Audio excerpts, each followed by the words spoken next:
Nintendo Switch 2. Your first look and hands-on with the Nintendo Switch 2. And this is everything you need to know. It's obviously one of the hottest and most anticipated new consoles in a long time. So when Nintendo invited me to this little hands-on in New York City with a few other YouTubers, obviously, I said yes. So the first Switch, I don't know if you remember, came out in 2017. So naturally, almost a decade later, there's a bunch of stuff that people, including myself, a mere casual, have been waiting for this to be updated. And spoiler alert, they basically, I think, hit every single one of those things, but there is one big asterisk kind of overhanging all of it. So general form factor wise, this shape, very familiar. It looks like a Switch. Like you've probably already seen the images online, but it is noticeably bigger. So it's the same thickness as the first generation, but it feels thinner because everything's kind of spread out more. It's bigger. The body's bigger, the Joy-Cons are bigger, and it's mostly driven by this big new screen. So it's now a 7.9-inch display up front,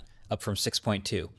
And this is still an LCD, but it's now a 1080p variable refresh rate LCD that gets up to 120 hertz.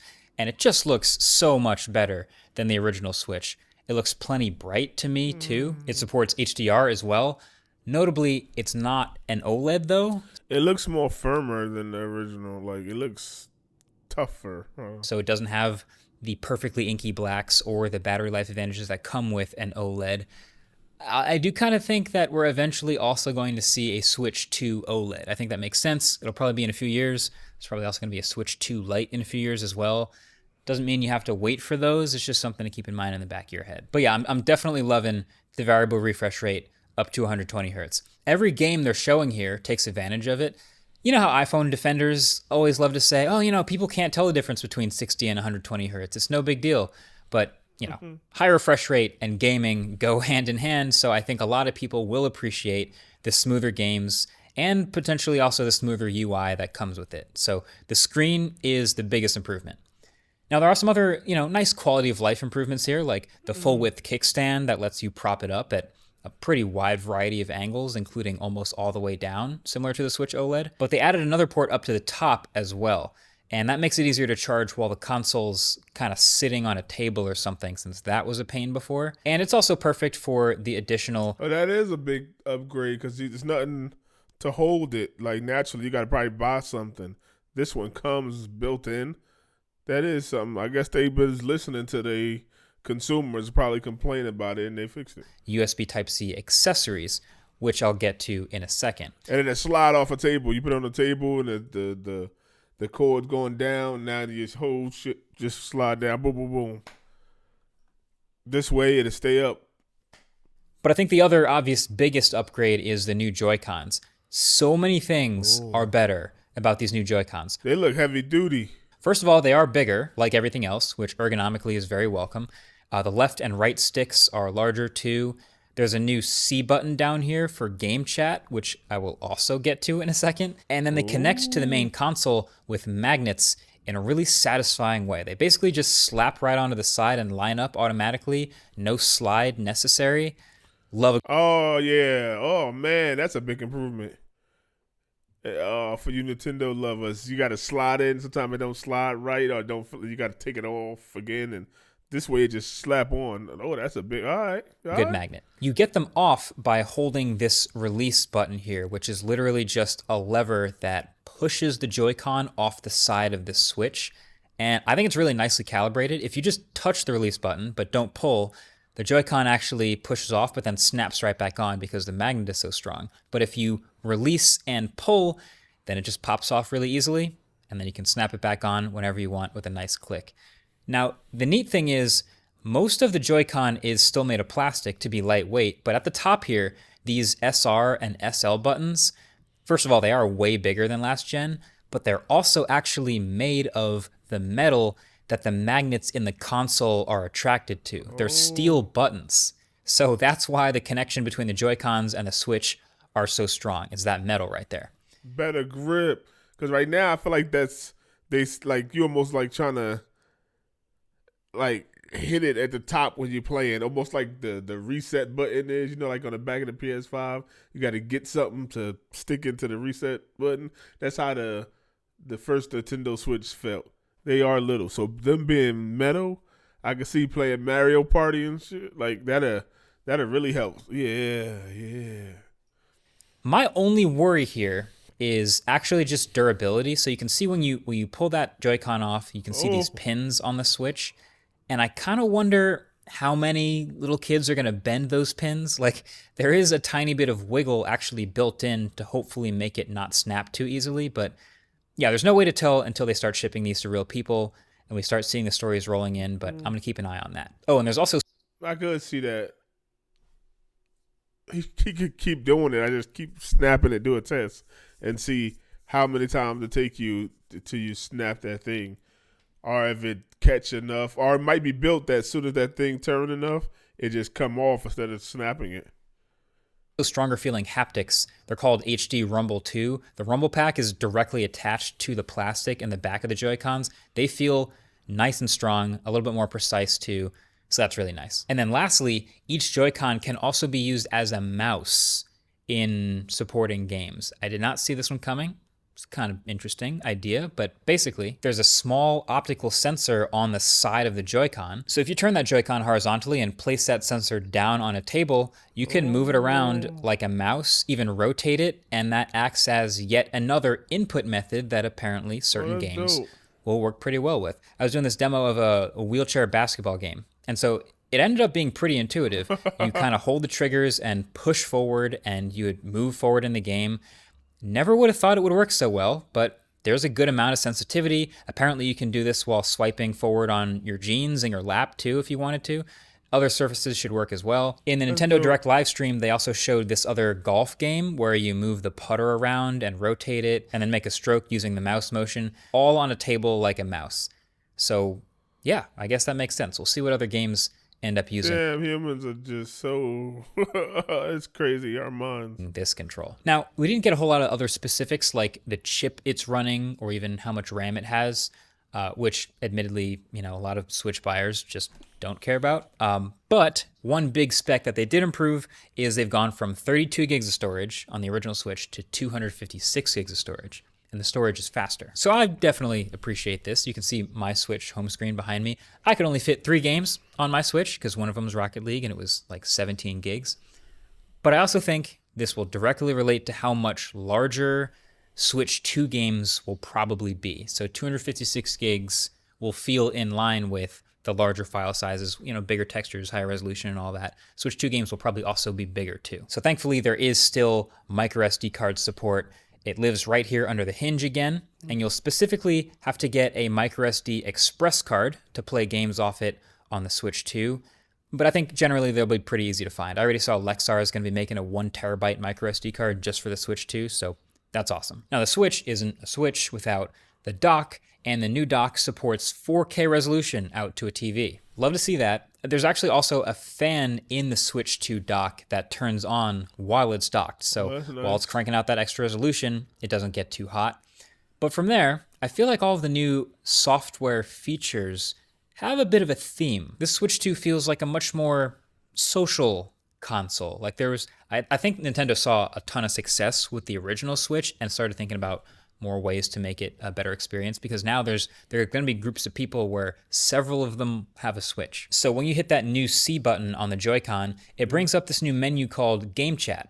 So they didn't let us do this in the demos that I tried today, but in Nintendo Direct, you can see the idea is if you have some friends on other Switches gaming at the same time as you, you can all turn your mics on and talk to each other, or even turn screen sharing on to see each other's gameplay live, which is cool. Oh, that's dope. So you have family. So I got one, my brother got one, my aunt got one, whatever. But you got all see each other, talk to each other. Oh, that'd be dope to do like a family screen too.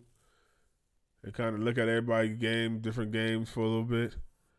That's dope. I know a lot of people do social FaceTime while gaming and kind of want to combine the whole experience. So I personally probably wouldn't do this, but I totally get it. And it's funny, it was actually refreshing seeing this in Nintendo's official footage. You can see the gameplay from other people as you're watching it it's kind of laggy and it's kind of low resolution, but it's totally fine. Like, this makes me believe more that what we're seeing here is exactly how it'll look. Like, Nintendo didn't want to make any fake promises like, oh, it'll be 1080p when you watch other people game. But hey, at least you'll have an idea of what's going on their screen. So that's cool. But not only that, if you get this optional accessory here, which is called the Switch 2 camera, this little thing plugs into that top port on the Switch when you're docked, or I think you can even plug it straight into the dock itself. And when you point it at yourself, it can automatically cut you out from the background and put your face next to your gameplay. So it literally feels like a gaming version of a Zoom call or something. Like everyone can see their friends' faces and their friends' reactions. That's easy streaming To the games in real time. And some games will even integrate that feed a little more, like putting your face over where an avatar would normally be. It's like video chatting dope. while playing a game. It's not Yo, going the whole family should get this so we all go live. to be the highest fidelity thing ever, but it'll be a sort of extra layer on top and makes it feel more social. So game chat is cool when you're in multiple different places, but there's also going to be situations where multiple people are all gaming in the same physical place with Switches. And so they built a feature just for that, which is being able to share a game with other people who don't have it yet, up to 3 other people. So one Switch 2 is the host, and then up to 3 other Switches, they don't have to have the game installed at all. It's just one guy goes, all right, guys, I'll have this game. We're all going to play it in the same room. And every one of you now temporarily has this game, and you can play your own perspective of the multiplayer or whatever without having to buy or install the whole thing at that moment. I'm not sure exactly how long it'll take to set up or like exactly which games will support it, but a Switch 2 can host and then up to 3 other Switches can join. It's called Game Share. I like it a lot. And then actually, speaking of games, there's basically going to be 3 types of games for the Switch 2. There will be native Switch 2 games. And those are the ones that are the most optimized and should look the best with the best graphics, potentially taking the most advantage of the extra features and game chat and mouse controls. Then there will be Switch 1 games, some of which will be compatible with the Switch 2, just might not look as good. And then there will be Switch 1 games that get kind of remastered or updated for the Switch 2, so like a Switch 2 version of the game. So hopefully you don't have to pay a full price for a whole new game. You'll pay a smaller amount for an updated version of the game for the Switch 2. But I think that pretty conveniently brings us to the big asterisk hovering over all of this, which is pricing. See, the Switch 2 is going to start off at $449 in the US. Now, I've seen mixed reactions to that price. Obviously, the Switch 1 was amazing. It was $300, but that was almost 10 years ago. So now, new specs and updates and inflation and tariffs and all of that, to me, actually makes $449 feel like a pretty reasonable price. The Switch 2 camera accessory is $50. Feels about right. There's also that's not that bad. I thought it was going to be way worse than that. New Switch 2 Pro controller with new back buttons, plus a headphone jack, and of course the added C button. That'll be around $80. But then the game pricing is where they start to lose people a little bit. It's reported that Switch 2 games are going to be around $80 just for a digital download Switch 2 game. $90 if you want the physical version. That definitely feels really high. There are so many great PC and console games, and even Switch 1 games in the store in like the $50 to $60 range right now. NBA 2K25 is like my staple for an expensive game. That's $70 on the PS5. So pushing that up again, $80 to $90 for a Switch 2 game does feel kind of like it's pushing it. And then they also announced this really smart looking demo game called Welcome Tour that basically walks you through all of the features and lets you demo everything and really get to know the Switch 2 well. Kind of reminds me of Astro's Playroom on the PlayStation 5, which did the exact same thing, helped you learn what the DualSense controller was capable of. And that was free. That actually came pre-installed on the PS5 at launch. And Nintendo has even done Wii Sports in the past, which was a free demo game that came on the Nintendo Wii. And I guess these games, like, it's not really, they're like puzzle family games. So it's not like, oh, I'm buying an $80 game and in 4 hours I'm going to beat it. No, you're going to play Mario Party over and over again, Mario Kart over and over again, Donkey Kong, whatever it is, it's with family over and over again, different maps, different boards. So then if they had downloadable content where they have different board expansion packs, different Uno games, different kind of Unos. How many different type of Unos are there? There's like 20 different types of Uno. Now they download all those. Now you're playing it with family, boom, boom, different. This stuff that lasts you for years, so I can see it. Low-key turned out to be one of the greatest games of all time. The Nintendo Switch 2 demo game, though, is paid. It's not included for free. It's going to be like $10 or $20 or something like that in the store. But even just having it paid at all, to me, seems like a huge miss. That's going to be so many people that are not going to experience it. that are not going to be able to fully walk through it and understand and get to know their Switch 2 because no one's going to go buy that Yeah, it's demo kind of game. weird. I don't know what they were thinking there. Other than that, though, the Switch 2 seems pretty sweet. Not Maybe seeing this right here, they'll make it free, because that is weird. gonna lie, I really like it. There's a Hey, if you want to know the $500 game you just bought, pay, and we'll show you how to use it. reason the original Switch was one of the best selling consoles of all time. It was well priced, great form factor, very versatile. For me, the perfect airplane game console. I would say the signs are pointing to Switch 2 also being really good again. But there are also definitely some things we still don't know. Like, for example, we obviously don't know the chip and the RAM. We do know it's confirmed that there is some amount of DLSS happening. I would assume that to do 4K on a TV, there's some amount of upscaling happening. We just don't know exactly how much yet. But then also battery life. How similar or different will battery life potentially be from the first Switch? You know, having a bigger, higher refresh rate, higher resolution screen tends to eat battery life, but it's also bigger, so the battery capacity can be bigger, so maybe it just balances out and it's Yeah, that's a big difference. 2 to 6.5. That's a big difference. similar. TBD. I don't think fast charging is announced or anything crazy like that. But then also things like durability and whether they fix Joy-Con drift or not. These are all things that are TBD and that I think would be great to find out for a full review. So maybe get subscribed if you're interested in seeing something like that to be among the first to see it. And let me know in the comments down below what else you want to see.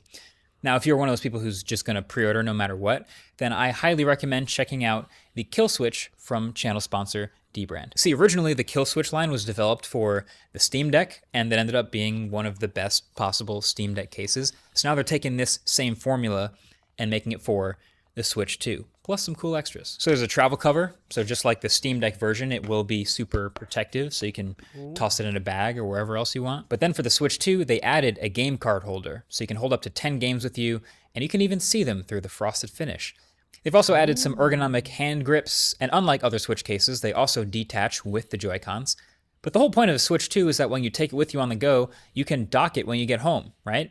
Most cases aren't going to fit inside the dock, but Dbrand solved that one too with a dock adapter that they're including with every purchase. So if you want to check them out, hit them up at dbrand.com/switch2. Oh, dock adapter, so you don't got to bring that big ass one with you. Let me know what y'all think about that. I might have to get one. That Nintendo Switch 2 looks mighty impressive. We might have to get it. Maybe make it a family thing. Go live. Play some Uno. Uno No Mercy. I don't know. What y'all think, Cave Dwellers? Is a good idea? It looks good. Y'all excited? I love good Mario. Man. Damn, Nintendo been around for a while. Nintendo's and McDonald's go together like, I don't know. Let me know what y'all think, Cave Dwellers. Y'all excited about it? Yes or no? Put it down in the comments. Y'all getting one?